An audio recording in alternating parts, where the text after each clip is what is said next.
Well, hey there, my friends, and welcome in. Long time no talk to another episode of the Winsome Creationist. It's great to be back with you, and it's been a few months. Suffice it to say, it's been a crazy few months in my life. I've had a lot going on, and I'm terribly sorry for the radio silence. I normally like to announce if I'm going to have a period like that with a few months where I just kind of disappear. And that just didn't happen this time, so I appreciate your grace. But look, I'm back. I'm ready to go. I've been doing some writing, some editing, and doing a lot of editing on the Winsome Creationist book, and that's been taking up a lot of time, and still working on it. Not done yet, but I'm ready to get back, and it's a new year. You know, it's been a while since we talked. We haven't even talked since the new year, so here we are, ready to go.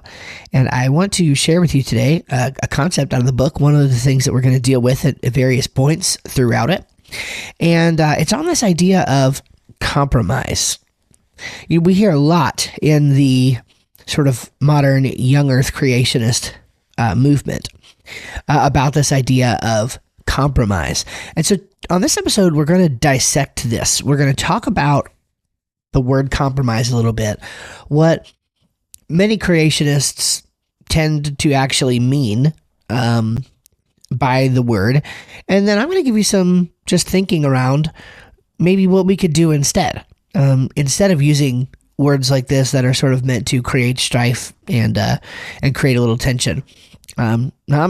Conflict, tension, strife, these are okay things, but they can be misused, and especially in a context where what we're trying to do is ministry, I don't really think it's the best tactic. Now, again, when my book comes out, there's going to be a lot more sort of context surrounding this, and we'll talk through more of these things as well on the podcast here. But this is just one small piece of it, okay, is this obsession with compromise. Now, one thing, and I'm going to have to repeat this probably over and over, but there's a distinction that I make in the book. I use the trademark symbol in the book for, and I anytime I'm talking about sort of what you might refer to as big Young Earth Creationism, okay, big YEC, right? Sort of organizational, established Young Earth Creationism, of which I am friends with many people who I would consider inside of that tent. But all throughout the book, I do make this distinction between Young Earth Creationism with a trademark symbol, speaking of sort of the corporate, big YEC, Answers in Genesis, and groups like that, and then Young Age Creationism. And by Young Age Creationism, I'm not even associating that specifically with any particular group of creationists. I talk about the new creationists, that sort of whole movement in the book. And so I talk about them specifically when I'm talking about that. But when I say Young Age Creationism, just think about no capital letters, right? No caps on the Y, the A, and the C. Just Young Age Creationism. And what I mean by this is just the church's historical view of origins. And so when I say Young Earth Creationism on this podcast, I'm referring to sort of the big tent, imagine a TM symbol after it, right? Trademark symbol. And that being like what most people associate with Young Earth Creationism and with Young Earth Creationists. Okay, versus if you are a Young Age Creationist, you're just somebody who believes in a young age for the earth and the sort of biblical consequences that come along with that. And we talked a little bit about that in a previous episode with mere Young Age Creationism. So I wanted to just sort of reiterate that distinction between Young Earth Creationism. I'm not gonna say a TM symbol after it every time, right? Talking on the podcast. So if I say Young Earth Creationism, I'm talking about sort of that standard, what most people think of when they talk about Young Earth Creationism. Answers in Genesis, CMI, ICR, groups like that. Again, my gripe is not with any of the individual people in those groups. I'm friends with many of them. My gripe is a lot of what the just overarching problems are. And this issue of compromise is one of those things. By the way, one of my favorite books ever, ironically, is Refuting Compromise. By John Sarfati. I mean, I think it's actually a fantastic book. I just don't like the rhetoric. Okay. I just don't like the language that's being used there. I think Answers in Genesis, the current name of their podcast, which I don't listen to, but the current name of their podcast is called Zero Compromise. And so Young Earth Creationists tend to have this obsession with compromise. It's like, that's just the biggest thing that they've latched onto. They feel like their mission in life is to, shoot down these compromisers. Okay. And I'm concerned about that because I really think that places the focus on the wrong thing. And I understand that, my audience here listening to this podcast or watching this podcast is infinitely smaller than the audiences that they've built up over the years. And, part of that is due to the inflationary language. To be honest, it's not very exciting or polarizing to be gracious, to be a listener, to be soft-spoken, to not call people names, right? And I understand that, and that's why I think there's a huge marketing component to Young Earth Creationism that we do talk about quite a bit in the book, and that I'm sure we'll go into on an episode of the podcast. But this idea of compromise is sort of fits within that. It fits within one of the marketing tactics, if you will, that Young Earth Creationists tend to use. And okay, so what is a compromiser? So obviously, the word compromise is not very difficult to understand, right? At the base level, it essentially means that you are giving a little bit of ground in a negotiation. Somebody else is giving a little bit of ground in a negotiation, and it and that means that they can come to a mutual compromise, something that is good for both parties. Okay. At its base level, that's what the word compromise means. Now, there's another definition of the word compromise, which is, when something is compromised, it's like the integrity of something is compromised, okay? Now, it's not clear to me that Young Earth Creationists are actually using the word properly at all by either of those definitions. And within Young Earth Creationism, compromise seems to mean something very specific. And what it seems to mean is that if you compromise on God's word by taking an alternative view of creation at all, then you are intentionally changing your understanding of God's word to comport with today's science. Okay, so in other words, this compromise is a specific denial of the creation account and a capitulation to modern science on the age of the earth or evolution or both. Okay, so there's no way, if you are considered by Young Earth Creationism to be one of these compromisers, then there's no way that you're just innocently following the evidence where it leads. That's not one of the possible options. For most Young Earth Creationists, it is impossible, actually, to believe that you could honestly come to any other view of the creation account than theirs. Now, I hear your protests already. Some of you listening might say, that's not me. That's not me. And if it's not you, fantastic. That's probably why you're listening to this podcast. It's not me either. But it is a lot of Young Earth Creationists. And this is one of the big reasons why creationists and, for lack of a better term, non-creationists, people who don't believe in young age creationism, even if they are a Christian, they don't get along. They don't get along because, again, for the Young Earth Creationist, this person is a straight up compromiser. There's nothing innocent about this compromise either. There's no way that somebody just simply followed the evidence where it leads, especially when it comes to the text.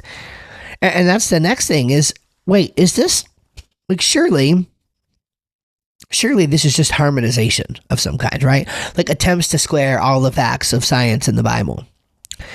And the answer to that is no. If you're a Young Earth Creationist and you are in the habit of calling people a compromiser or thinking about people as a compromiser, and I know there's some of you listening, and I'm friendly with you. I know you're listening to this and you're thinking, no, you've got this all wrong. but it's just my observation, okay? And I'm totally open to your thoughts on this and where I've got it wrong. But I've been in this world for quite a while now, and this is what I've seen.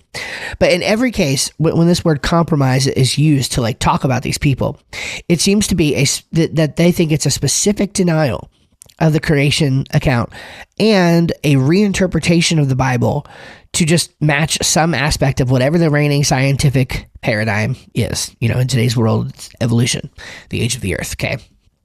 So even if they don't state it this explicitly, the Young Earth Creationist argument is essentially that everyone really believes the text teaches Young Earth Creationism, but then they reinterpret the Bible because of the science. And usually they claim that this is to avoid academic embarrassment. Now, does that happen sometimes? Yes. Sometimes you can look at situations where it seems kind of apparent, but they don't state it that way. They don't say that they're capitulating due to modern science. Sometimes they do just straight up come out and say it.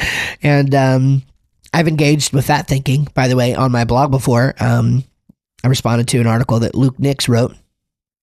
And I've engaged with some of that thinking, and the idea there was basically like, yes, if we have evidence from science that would cause us to reinterpret our view of the Bible, then we should consider that. And I've got multiple podcast episodes on this thinking, and I disagree with that. I disagree with that thinking. I don't think you use science to reinterpret the Bible at all. Again, we've talked about that probably 3 times on this podcast already. And if you go to stevestram.com, you can read about some different thoughts on my blog. Just type in Luke Nix, and you'll see where I responded to him on that. So yeah, sometimes it's because of academic embarrassment of a sort. And I think that that's wrong, obviously. But it's also wrong to say that it's always that. Okay, as creationists, we have to have a category of thinking for people who just honestly don't think that young age creationism is true. And if you've just never sat with that for a minute and just considered it before, could somebody just honestly read the text of Scripture and come away with a different view? Could somebody honestly look at the evidence in science and come away with a different view? If that's possible, if you come to a place where you believe that that's possible, then I would just encourage you and urge you to stop using this word compromiser. Because here's the thing. It's not just about the word. That's bad enough. It's about what you think in your heart towards these people. I would venture to say that the correct heart disposition in this situation should not be anger, should not be name calling, should not be a desire to put them down publicly. It should actually be a broken heart. That's really what it should be. It should really be a broken heart, to use a biblical term, contrite spirit. It should really be that, because the reality is it only by the grace of God are we actually arriving at the correct view. And I think that's okay to say. It's okay to say that we believe the correct view. I'm fully on board with digging your heels in on this issue.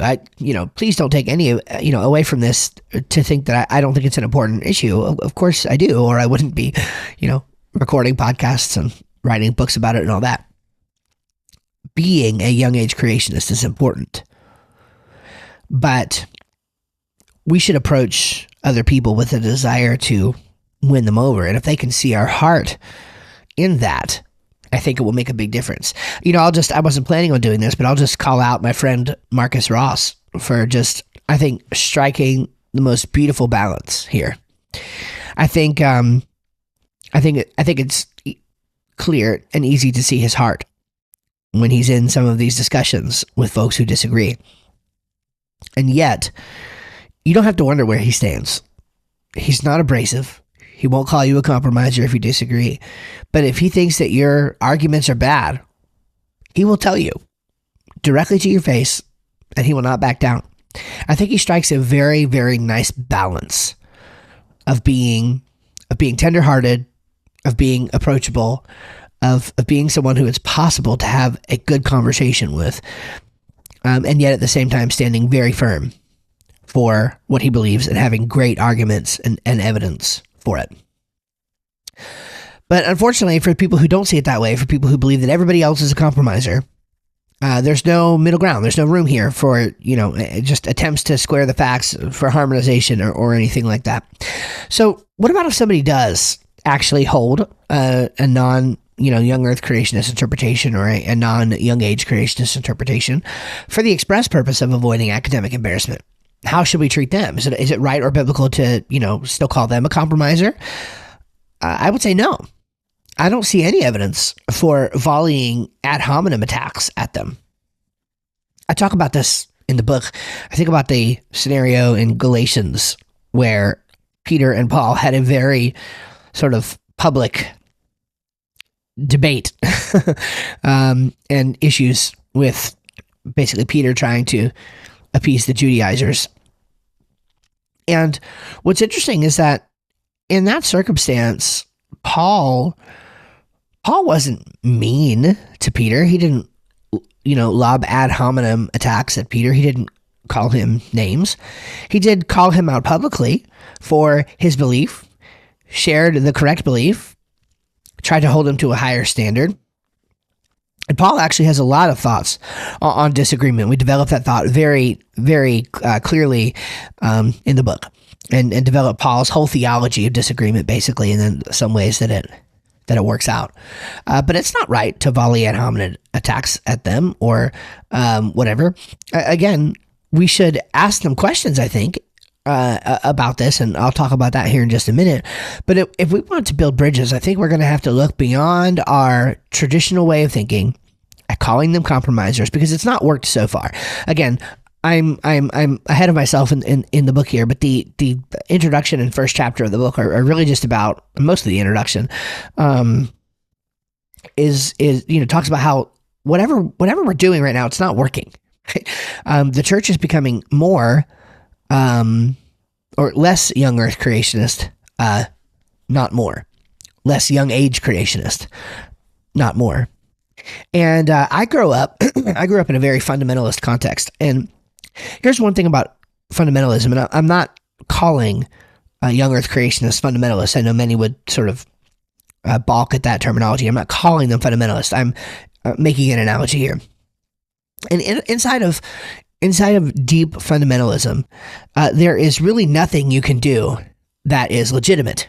Okay, if you veer outside of the movement, in other words, if you start to question some of those assumptions and say, well, maybe some of what I learned here is actually wrong, and start to actually become more biblical in your thinking, the fundamentalist will look at you and say, well, it's just because you have tickling ears or you want to sin or whatever, right?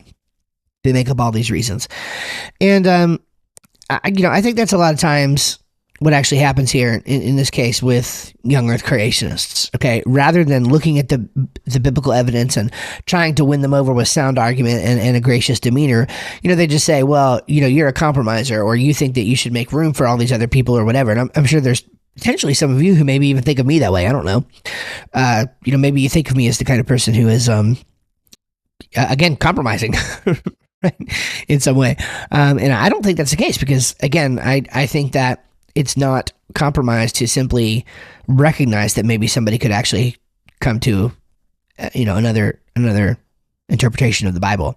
But again, even if somebody is expressly avoiding this because of academic embarrassment, they don't want to be associated with Young Earth Creationism, I still think we win them over by lots of listening, by lots of grace, and by helping them see that there's another way of thinking about this issue. And I think they're just going to close off. I just don't think they're going to listen to us anymore with the ad hominem attacks. And so that's where, again, back to that concept of the church is actually becoming less Young Age Creationist, not more. The Young Earthers say, well, that's because of more compromise and, all these other reasons. Right? There's books that have been written about this. And maybe the reason that it's becoming less Young Earth Creationist is actually just because the tactics aren't convincing anymore. And somebody says, wow, I feel like these people should at least exhibit the fruit of the Spirit if they want me to listen to them. And I've had many interactions with creationists and interactions with other people who have had interactions with creationists who very clear in those interactions, the fruits of the Spirit are not being demonstrated. I've had conversations with people that I vehemently disagree with, and they at least demonstrated the fruits of the Spirit in conversation. So we've got a lot of work to do here. Even when we're dealing with people who do compromise, quote unquote, for this issue of academic embarrassment, even then I still think we can win them over without being mean, without calling them names. So if you made it this far, thank you, number one. Number two, what should we do instead if we want to actually make some inroads and have good conversations? Well, I definitely talk about conversations in the book. Also, we're going to, I'm really thinking about doing a book about having conversations within the context of creationism. A whole book about that. That's an exciting project for the future. But for today, let me leave you with 4 things that I think we can do instead of ad hominem attacks, calling people names, thinking of them as a compromiser. Because again, it's not just about what you say, it's about what you think in your heart. And you are going to treat them badly, I think, if you feel wrongly about them in your heart. So let me give you these 4 things. First, don't rush to judgment of motive. Okay, you simply don't know another person's heart. Only God does. Now, that I'm not saying that we don't stand firm in our beliefs, that we don't use sound argument, that we don't use reason and logic. I'm not saying that. I'm just saying don't rush to judgment of motive. Let somebody else, if you become a good question asker, let somebody else tell you what their motive is. You can tell when you have a genuine conversation with them, and then go from there. Don't rush to judgment of motive. The second thing is to listen intently. Listen intently. And I mean, don't listen just to be calculating your response. I mean, truly listen. Hear somebody out. Right? If somebody says, I used to be a Young Earth Creationist, but I left that a long time ago. May I ask why? Yeah, well, da-da-da-da-da and da-da-da-da-da.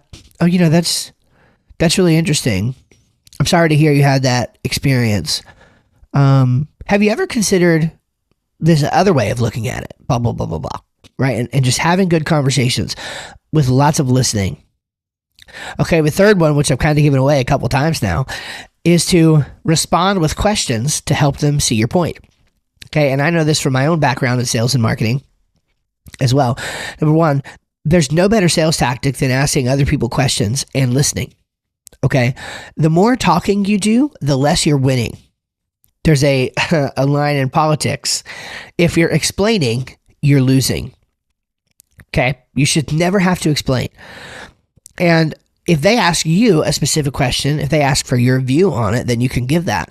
But I would say like 80% of the time plus, you should be listening. You should be responding with more questions. And then you can actually give them, not leading questions. I don't like the term leading questions because a lot of times that's used in a way to trick people. I like the term guiding questions. You can lead with guiding questions because what you're trying to do is guide them towards the correct answer. And you do that not by trying to trick them, but by asking them questions in a thought-provoking way that gives them that sort of has a requirement that they think about it, right? If you answer great guiding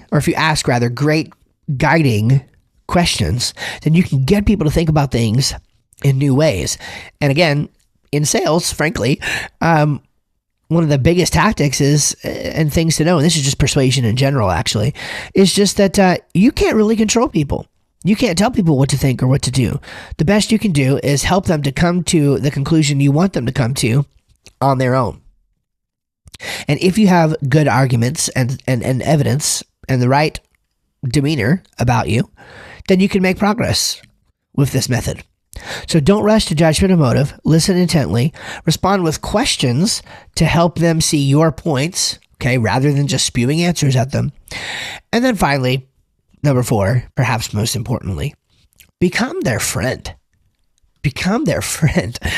Boy, what a different world I think we would live in if we just truly tried to understand people that we disagree with. And we tried to follow Jesus' lead, who was a friend of sinners, by the way, and become their friend and guide them instead of chide them. I like that. Guide them instead of chide them, right? Are we doing that? In your interactions with people on this topic that you're so passionate about, are you guiding or are you chiding? Deriding, okay? C-spot run. We can take this all day. Point being, become their friend. Become someone who's genuinely interested in them as a person.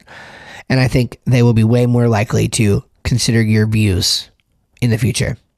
Maybe not. And by the way, if not, that's okay too. Why? Because if they love Jesus, he'll take care of all that. I like that old Alistair Begg clip about, Peter interviewing people at the pearly gates and asking if they've got all their theology right and this and that.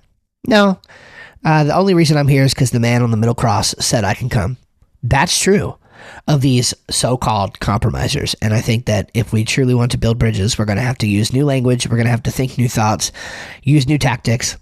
And over time, I think the church can start becoming more young age creationist. Now, I'm not saying there's never a time to, use satire in a good way from a creationist perspective. I'm not saying there's never a time to be very firm. I'm not saying there's never a time to, use strategic language to that helps people to think, that to maybe quote unquote knock some sense into them. But I'm thinking those times are very rare, and we've seen from decades now. We have lots of evidence. Calling them a compromiser doesn't work. So let's stop. Okay, that's my thoughts for today, and I hope and pray that everyone has done well. Look forward to engaging with you in the YouTube comments for sure, and it's been fun. I'm excited for next time. See you in a couple weeks here on the Winsome Creationist. Bye-bye.